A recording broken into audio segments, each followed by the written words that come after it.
I'm talking about the concentration of control specifically, because decentralization is a very overloaded term. It means different things to different people. You ask one person and they'll talk about fault tolerance. You ask another person, they'll talk about security against eclipse attacks or 51% attacks. You ask another person and they'll talk about, anonymity, pseudonymity, and the inability of regimes or regulators to point to specific people. So it kind of means a whole bunch of different things. But I'm kind of, for the purposes of this talk, going to talk about control by a small number of people, an outsized amount of control over the entire ecosystem and how to measure it. So Ethereum has changed a lot. It's going to continue changing. It's not a technology, it's a social technology, so it's going to keep mutating.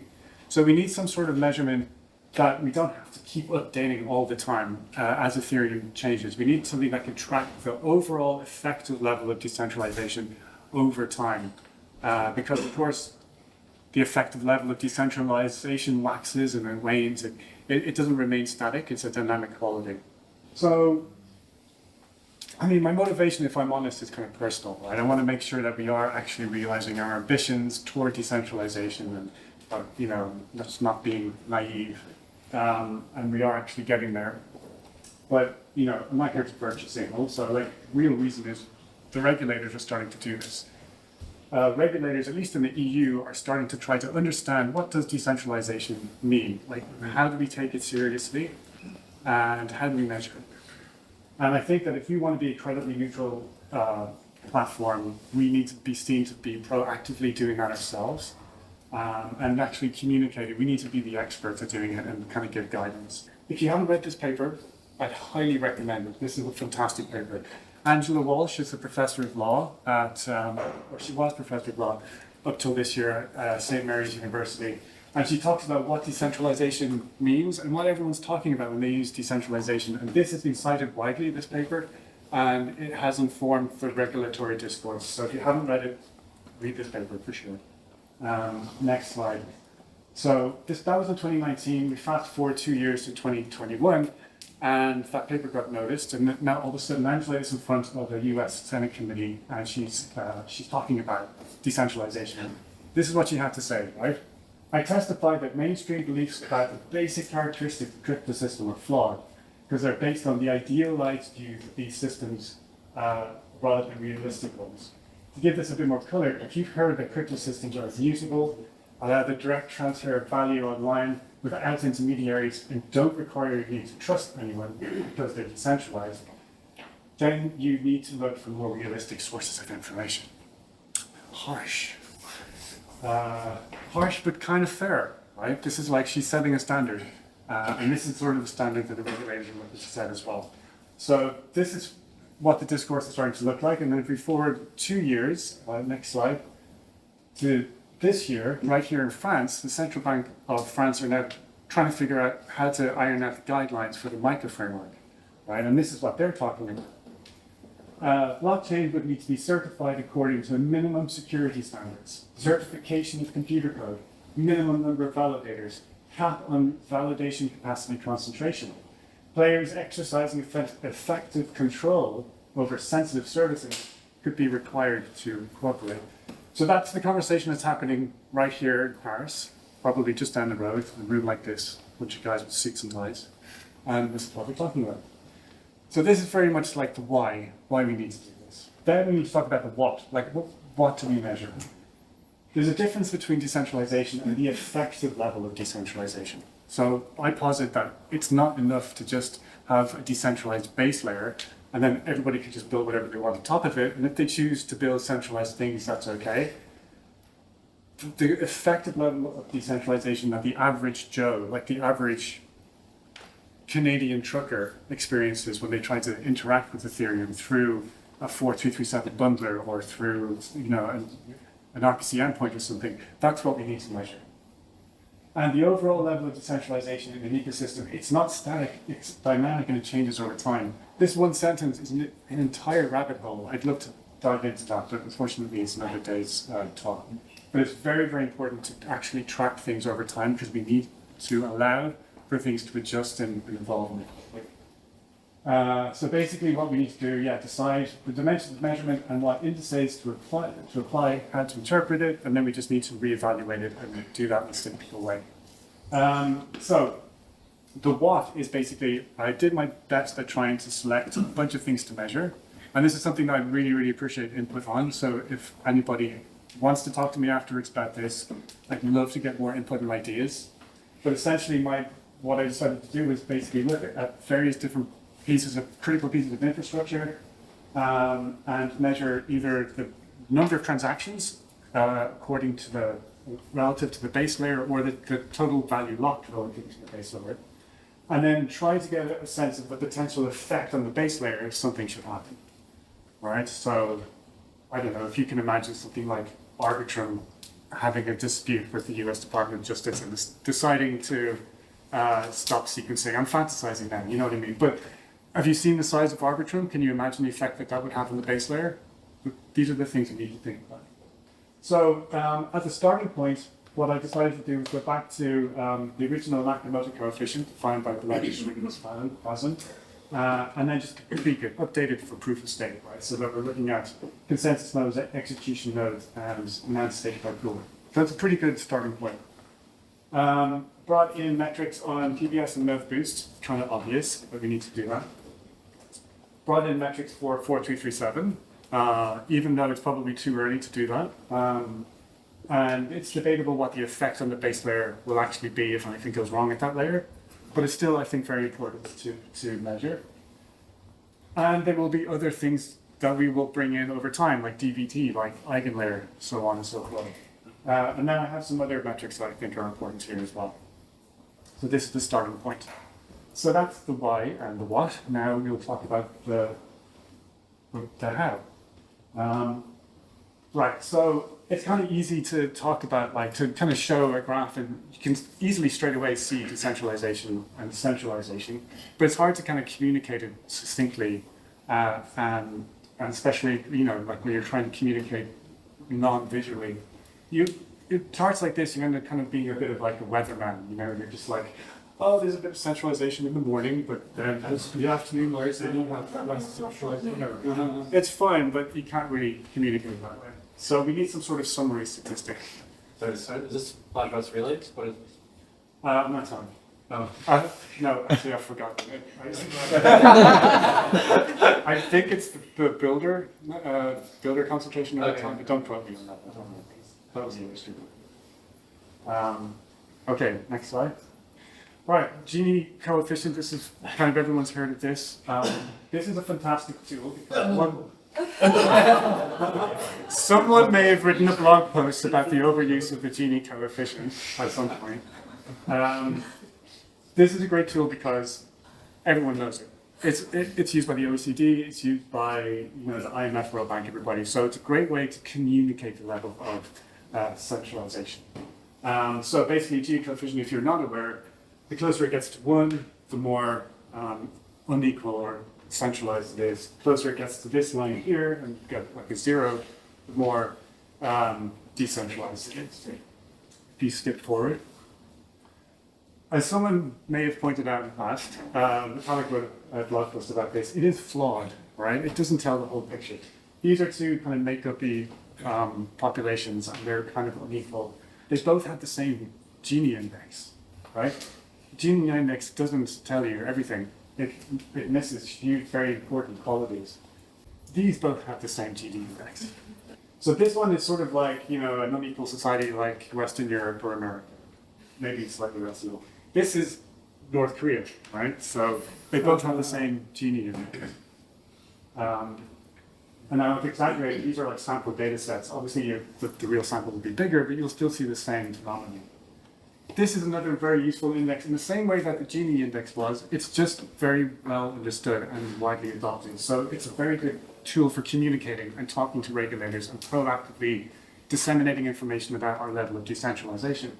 So it's used by, for example, the US Department of Justice, the Federal Trade Commission, and they use it, and they have these kind of crude categories of concentration in markets. And it suffers from the same problem as the Gini index, right? So again, I just kind of made up some populations. But you can see they're radically different. They still have the same approximate HHI. Even though down here you've got these where people are starving, but the HHI just doesn't capture that at all. But it is useful in and of itself in combination with other summary statistics. So when we move forward, entropy is another very, very useful way to measure decentralization. There's a whole bunch of ways you can do it. It's not as well understood, and it's sort of more difficult to communicate and interpret. But entropy basically is used to kind of measure it. It comes from information theory. And as Phil Diane has spoken about a number of times, information is basically money. And so you can measure economic systems with it. I decided to adopt something developed by Claude Shannon because it's actually used to measure diversity in ecological systems, right? To measure the diversity of species in communities. So it's perfect for just bringing over to measuring cryptocurrencies. But there are a couple of different entropy measurements that you can use, and they're useful for cross-referencing against the Gini index and the HHI. These are the well-known but deeply flawed indices. And saying again, okay, it's flawed by itself, but in combination, if you use it properly, you can get a good picture of decentralization. And there's some other indices I've used as well, but I won't go into now. But my not yet finished paper is on in the listing, so you can have a look if you're interested. Okay, so I got some like preliminary results. I kind of got these indices and I got a bunch of things to measure, and then I took some sample data over like 30-day period to see how we fared. And the results were, in one way, not very surprising, but there are a couple of things that raised my eyebrows. So these are like the 30-day values for the Gini, HHI. You can ignore the Atkinson index, and I only use that for the specific things. And there's a couple of other things, but the main ones I'm looking at are Gini, HHI, and Shannon for the purposes of this. So straight away you can see execution nodes by country, execution nodes by clients. Well, geographical diversity, obviously, we're not doing great on, right? If the United States decided to put pressure on us as an ecosystem, they would be able to. We have a lot of validator nodes in Do you happen to have the Nakamoto index statistics for this? I'm not using the Nakamoto coefficient directly, just the Gini index. So the Nakamoto coefficient would have been like measuring like how many entities to achieve 51%, Yeah. or like loosely it could be like 33% if we're talking about proof of stake. I'm not using that measurement. I think these ones kind of suffice and they tell a better story, but I think I like Nakamoto because it's easier to interpret by people who have never heard of indices before. Like it's easier to tell what Nakamoto 3 means than it is to tell what like HHI 0.2 means. that's actually a very good point, and it's kind of one of the objectives I wanted to arrive at, which is like communication. Communicating. So that is a pretty good point, actually.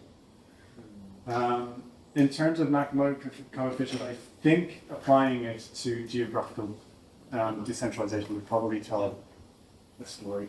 I don't think this is surprising. I think everyone kind of knows where we're at here. Also, execution nodes by clients. The Shannon index is going kind of low. It's just kind of because there aren't that many clients, but I think that's okay. I've kind of activity by bundler is I'm not really looking at that. I think it's too early. Kind of running out of time. So can you skip forward one slide? Yeah. Instead of going through everything, the one thing that really jumped out at me was like roll-ups are very centralized at the moment. I think that's going to resolve itself over time. I don't know if you heard last week, we had this amazing new role called Linea was deployed. Plug.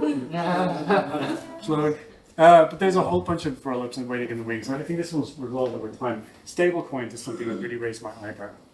Stablecoins was very surprising. Now, maybe it's obvious when you think about it, but very, very centralized. And according to the criteria that I had for measuring the exogenous factors for centralization, with stablecoins, you basically have these two private companies that have a track record of seizing people's funds at the behest of like governments, whoever they may be. Maybe it's the bogeyman or whatever, but it doesn't matter. They, have a track record of doing that. And two companies control over 80% of the stablecoin market, and those stablecoins are used for everything, every single DeFi app. You know, people store tremendous amounts of value on chain using these stable coins. So this is like possibly the biggest red flag that I saw out of everything. Yeah, are you looking at decentralization between like these individual objects, or have you also looked at decentralization within them? I haven't gone so far as looking at decentralization between them because like Right. the Well, reason so is- like I mean, so like one example of why I think this matters is like if we go to like staking, for example, Lido having 45% of Ethereum is significantly less bad than Coinbase having 45% of Ethereum, which is less bad than Justin Sun having 45% of Ethereum. And like in the stablecoin world, the like USDT having 49 is much more bad than DAI having 49, which is in turn more bad than a version of DAI that actually did a good job of governance having 49, right? So it's like I think there's this interesting effect where you have to kind of like multiply sort of the risk factor of the concentration between the things with the risk factors of the most dangerous ones within the thing, which is I think interesting and unique. I completely agree. One thing that jumped out at me was the fact that Lido obviously has an outside market share, but counterintuitively, without Lido, probably the overall effective level of decentralization would get worse because Lido, through their governance, is able to enforce like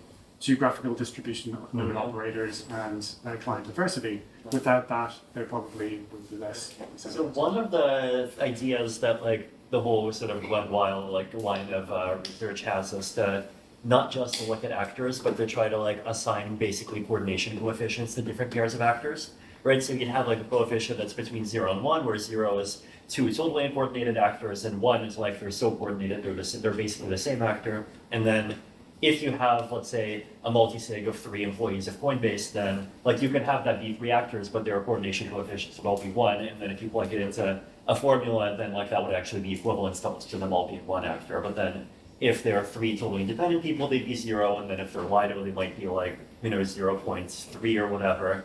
And like it's a nice general framework because it lets you sort of like stick things like people being in the same company, people being in the same country, people being in the same social circles, potentially sort of like all under one number. And like there's a lot of subjective judgment there, but you get to sort of like you get to have a metric that actually lets you include those subjective judgments, I guess. Do you think you could do that for the kind of the 6 systems that I've taken here as a start? Do you think you could apply that to those, or do you think I think that's a good question. Maybe I think because the way that you have to like break an actor up into sub-actors or create coordination coefficients between these actors, like it depends on that. So one example of this, right, is if we look at like say staking providers, then you could just add a rule that says if two of them are in the same country, they get a cohesion coefficient of like 0.3, right? Yeah. Or another one is like if you have a multi-sig, then one actor just automatically becomes like 1 actor per participant in the multi-sig, and then if they're in the same company, their cross coefficient is 0.9. If they're in the same country, it's like 0.3. Otherwise, it's 0. And yeah, like you can try experimenting with, I guess, like just arbitrarily setting those numbers, and then like probably in the one category where you actually have the most transparency into those things and see what happens. Yeah, I don't know. But it could be a really, really interesting direction to take this. I think that's it. I'm kind of run over, so if you have any questions or whatever, I'll be hopping around the back. Please come and find me afterwards, and I'd absolutely love people's input. I'd love to get more ideas and just kind of brain power us to take this somewhere. So, thank you.